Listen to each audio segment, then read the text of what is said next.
అది కట్టలు అయిపోయేలా చెప్పు. నువ్వు కట్టలు పెట్టిన వచ్చాడు చెప్తాను.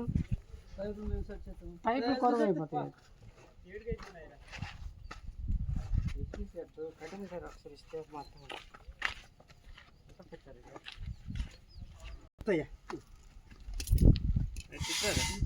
ఎర్త ఏటికి ఇస్తున్నావు నువ్వు?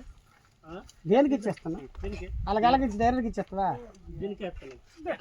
కాదు నువ్వు ఆ ఎర్త డైరెక్ట్గా ఇచ్చేస్తావా? అలాగే ఇవ్వకూడదు. వాళ్ళు వీళ్ళే లాభం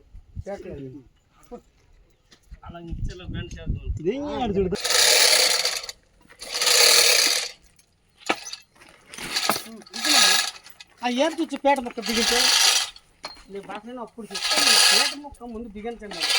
పేట ముక్క బిగిస్తే మనకి ఆ లోపల తోసుకుంటారు, అన్ని బయటలో వేసుకుంటున్నారు.